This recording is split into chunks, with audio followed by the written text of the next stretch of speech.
Biodynamics was a reaction to the industrial farming that came out of the Industrial Revolution, a time when mechanization and mass production were changing the natural way that farmers grew food.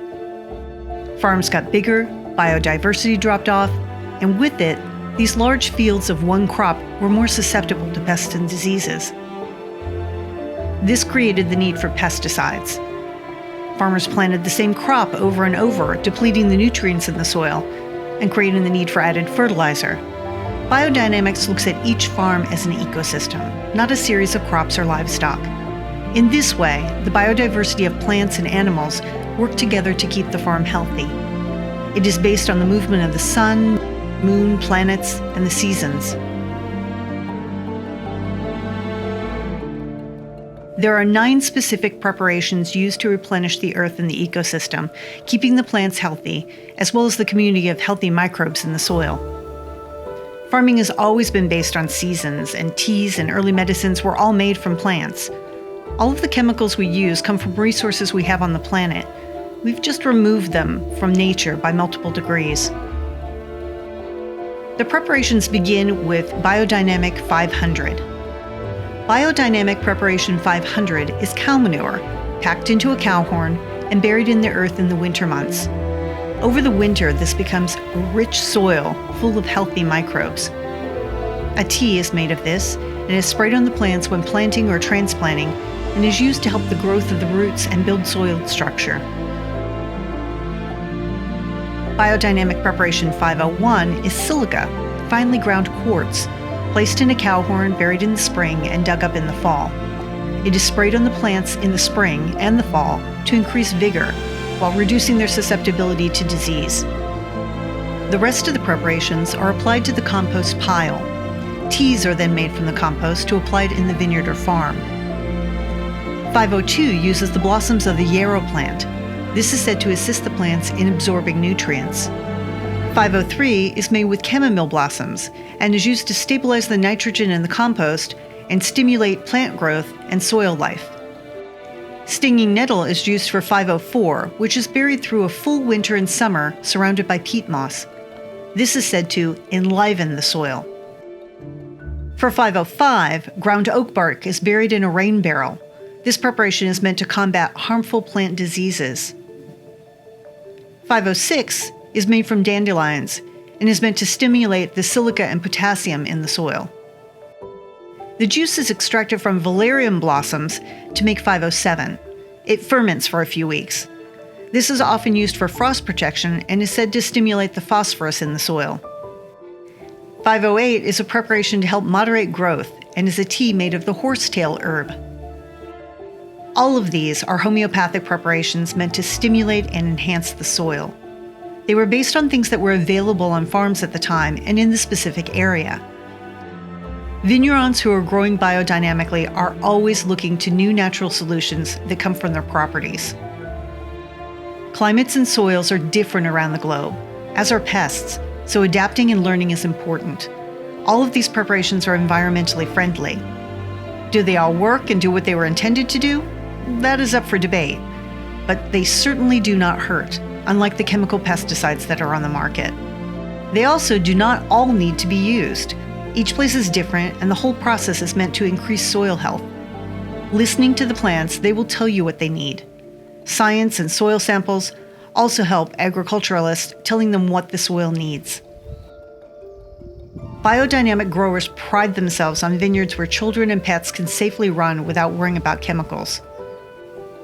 Former owner Bill Steele of Cowhorn Vineyards explains it best.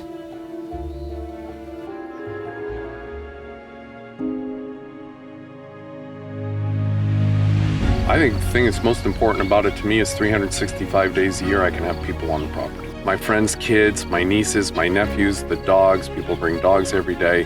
There is no hazmat suit here. So it's a safe environment, and that's one of the reasons why you see all these birds here. So prior to Barb and I finding the property, it had been left alone for 15 years. So we started with a blank canvas. We've been now operating it for 16 years, so it's documented 30 years without synthetic chemicals.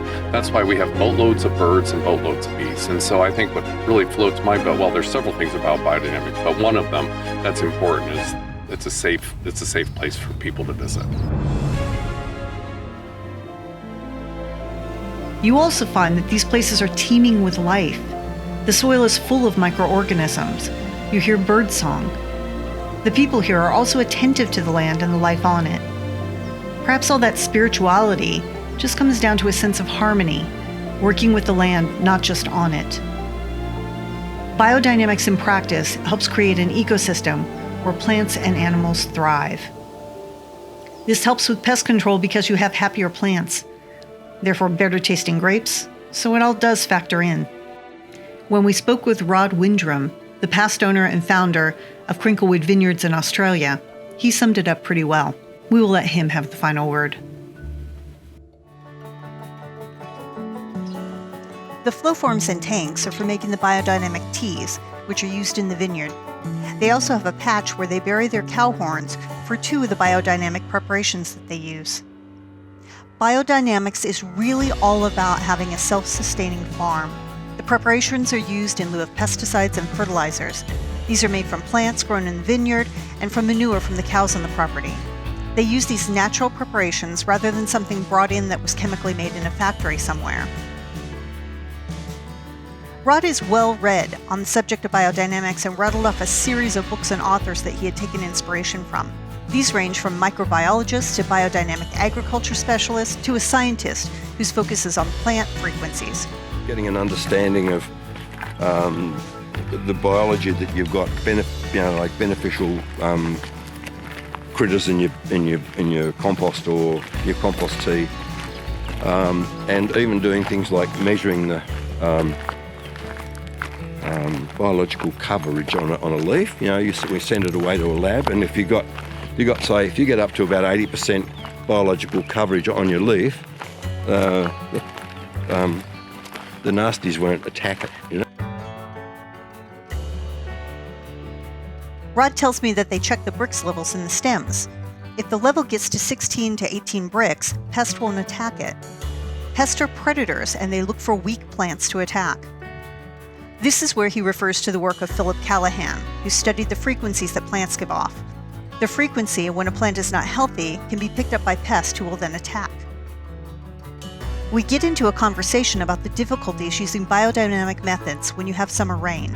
At this point, Rod has a story for me. All right, now my little story. Okay. Yeah, so it's sort of, we've been going, we started first using biodynamic biodynamic preparations in 2002, and we got to 2008, and the local college and other contractors would say, that's just the drought, like that. And it's sort of 2008 came and it pissed down raining the whole vintage, and we were going, oh God, there's downy sort of starting to break out, and what are we doing?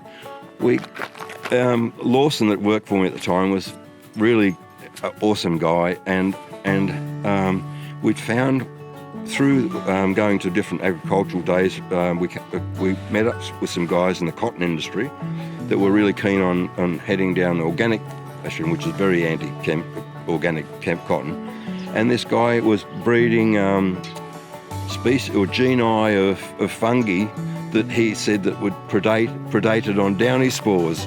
So we got some of that from him, and we made a compost tea with that. Yeah. And we bred them up, the numbers up, and we sprayed this out, and we managed to survive the whole year with downy and picked every grape on the property. And what it did was it sort of, this compost tea we sprayed out was the downy spores were like white underneath the leaf. Mm-hmm. It just sort of turned them like a red rusty colour, and we managed it. And so we thought, yay! And it was a biodynamic head that sort of we didn't want to give up. We'd been going for so many years, and there's so many people that have actually started doing it, and the first rainy couple of days and they're back into the chemical shed, Right.